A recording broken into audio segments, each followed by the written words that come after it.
Well, I'm going to talk about underwater alien bases and underwater military bases. So basically, what deep water secrets are the oceans hiding? You would be surprised. 70% of the Earth is covered by water, and we don't explore. But we don't look at our oceans near as much as we should. And in fact, you can see from this slide, we really don't explore much of our land mass. You can see the colored in areas. That's the most population, and there's a lot of areas that are still left unexplored. So 1 in 5 UFO sightings are water related. I bet you didn't know that. So we've had underwater laboratories since 1962. And this is Aquarius. Aquarius is currently in Key Largo. This one, it was kind of funny, we ran across this.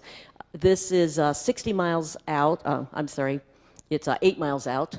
I can't read my writing here, but 8 miles out. It's 60 feet deep, and it's used to do underwater research. So they'll stay under there for a couple weeks. They stay in the laboratory, and then the divers go out and to do the research, and then they come back. And we happened to run across this one day when we were on our boat. We were looking for a place to dive. My husband and I used to have a condo in the Keys, so we took our boat out and we were trying to find a reef that was out there, and then we heard that there was a wreck. And he said, "There's a sign, go, get closer and closer, you know, see if you can see what that sign is." So I said, "Well, closer, closer, I can't see it." Well, finally we got up to it, and it said, Aquarius, Underwater Laboratory, don't get within 500 feet. So we thought, oh no. So we started backing up because we thought, well, there could be divers right underneath this. So we slowly got away from it. So it's fairly easy to find if you know the Florida Keys at all. So alongside, just not too far from, I guess, let's see, from where our condo was actually. But this is right at mile marker 100 was a little underwater hotel. So this couple here, and they actually weren't a couple, they were a professor and his student. They stayed underwater for, how many days did that say there? I can't see it. 73 days, 2 hours, 34 minutes. The interesting part was that they did that to see how long they could stay underwater. This thing is just in a little cove area, and they were staying underwater. I guess they were going out into the ocean and then coming back and trying to break a record for staying underwater in a little hotel, except this hotel is $850 a night, so I'm still trying to wonder who has footed the bill for this. So we know that we've been underwater with research laboratories, but what about tunnels? We've been tunneling underneath the water for years. This was 1927 when we built the Holland Tunnel. It's a highway that's it's under the Hudson River, and it's between Manhattan and New York and New Jersey. So this was operated by the Port Authority of New York, and westbound, or east and westbound, I guess 78 goes underneath it, opened in 1927, so we know that we've been able to tunnel under the water for quite a while. Okay, so the deepest parts, we have to know before we start to speculate what's underwater and where. We need to know where the deepest parts of the ocean are. So like I said, we start up in here in Japan and we can work our way all the way down. So I was really interested because of course, of the nature of where a lot of these sightings are in the United States as to where the deepest parts of our ocean were near the California coast. So right here is the coast, right here, California coast. 1 through 10 are the major Pacific trenches, and 11 through 20 are the fracture zones. So you can see where the deep areas here, and then you go back over into Japan. In October of 1966, the U.S. Naval Ordnance Test Station in China Lake came out with this document, and this is a document that I got from the MUFON archives. Large undersea installations with a shirt sleeve environment have existed under the continental shelf for many decades. The technology now exists using off-the-shelf petroleum, mining, submarine, and nuclear equipment to establish permanent manned installations within the seafloor that do not have any air, umbilical, or connections with the land or water surface, yet maintain a normal 1 atmosphere environment within. So discussion into undersea and in-bottom military bases began decades ago. In the 1968, the Stanford Research Institute discussed this construction of dozens of undersea bases. This study was entitled Feasibility of Manned In-Bottom Bases. So now we know that we have underwater research facilities. We've built tunnels underwater. We had submarines from the early 1800s. Here's the people that are building these. So I thought, oh, well, I need to go to researchers now and find out who has researched what and for how long. I started looking into research, different books, and there's a lot of research on this subject. I found Richard Sauter in his book, Hidden in Plain Sight, and his conclusions were really pretty interesting. Number one, there are many secret underground and probable undersea bases and tunnels. They can be impressively large and surprisingly deep. They contain very sophisticated technology. Many thousands of people are involved in construction, operating and maintaining these facilities. They're located all over the world. Aliens are probably involved in some, or maybe many of the underground and undersea bases. High-speed tunnel shuttle train systems probably do exist. Well, we know that from the one between France and England. And we, the people of the planet, are being massively lied to by our so-called leaders. And I know we have some California people here.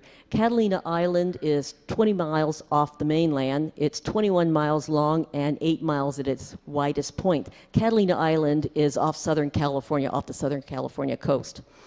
The depths there of the water reach about 3,000 feet. There's been a lot of sightings in the Catalina Island area. So we're going to go back and start with one of the first ones, which was in 1947. The first California underwater UFO was spotted on July 7th, 1947, when two San Rafael teenagers saw a flat, glistening object emerge from the water, fly around, and then dive back into the water 400 yards away. And then again on July 8th, 1947, that was the same day that the Roswell Daily Record reported the UFO crash in Roswell. That same day in the Catalina Islander, there was a report of an alleged sighting by 3 visiting Army veterans of 6 flying discs traveling at high speed from the northeast and passing directly over Avalon before disappearing over the East Peak.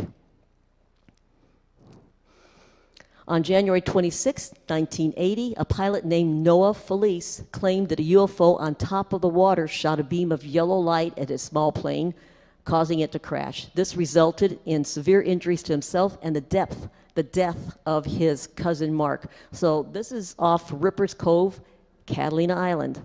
And these are some pictures that were actually taken and submitted of UFOs off Catalina Island.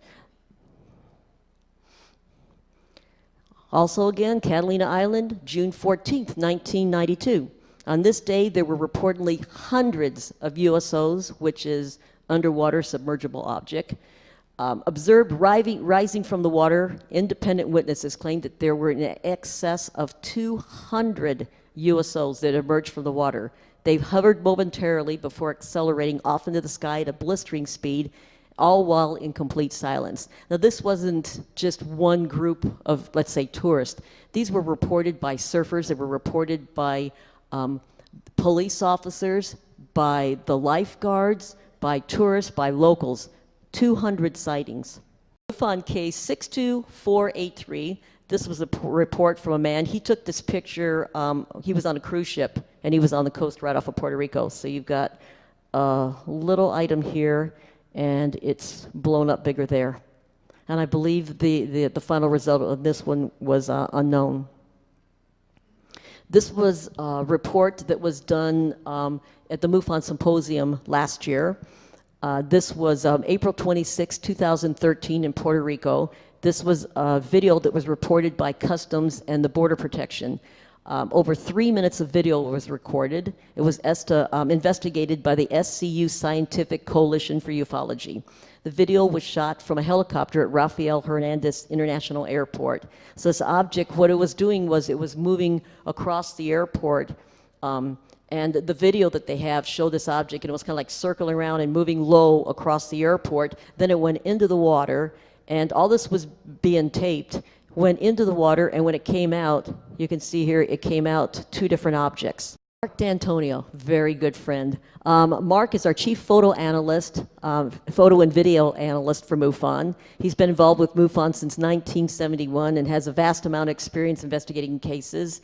He's also the owner of FX Models, where work is done on CGI and physical models for the entertainment industry and defense contractors. So Mark does some top secret defense contracts for our government. So in 1994, he was telling me, and he told me I could use this. In 1994, while Mark was on a submarine, he witnessed what he called a fast mover, and apparently that is what they're referred to. He said he was working in this classified government project, and he got seasick. So apparently the best place to go when you get seasick is to sonar. I'm not exactly sure why, but this is the second story I've heard about how they get seasick and head to sonar. So he went to the sonar room, and he said while he was there, the sonar operator picked up a fast mover on the screen.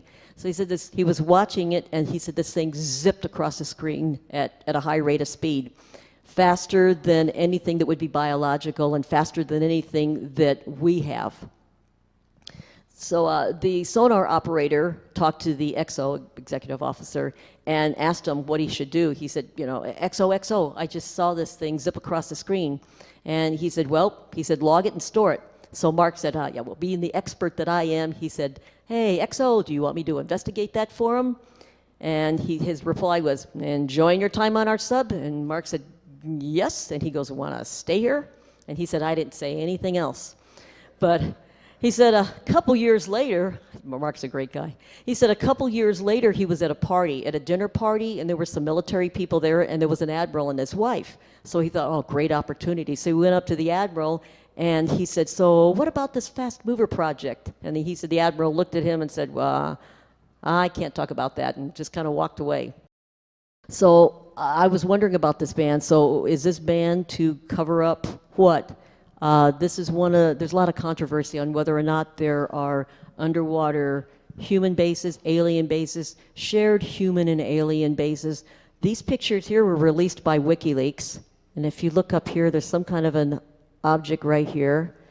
And this I'm not real sure of. There's kind of a glow there. I know I've been to a glacier. I've been to Glacier Bay, and sometimes with the sunlight it glows. It's not a really good picture. You can see the sun here, and that might be a reflection. But they made mention that they thought that was an interesting area. But definitely this one is. And these, like I said, were released on October 18th, 2016 by WikiLeaks. So what have we got? After all of this, possible underwater military and or alien bases. So the Pacific Ocean, we know that there's some type of bases in Alaska, Catalina Channel Islands, Hawaii, Long Beach, Monterey, Moonless Mountains, Puget Sound region off of the Pacific Northwest, San Diego, and Channel Islands, South China Sea. What I've done here, well, Atlantic, and what I've done here is, you can see and read all of these, the activity that we're having, and I'm sure there are a lot of underwater bases, military bases, our military and other militaries' bases that I just didn't have time to find yet. So I was kind of a last-minute speaker. I had 3 months to research all of this, so forgive me. And I was told I had limited time and I had to cut a lot of slides too. So the ones highlighted in red is where we have a lot of activity. If in fact we do have underwater alien facilities, there would definitely be something in the Catalina Island area along Moonless Mountain. That would be the best possibility for whatever's in the Pacific Ocean.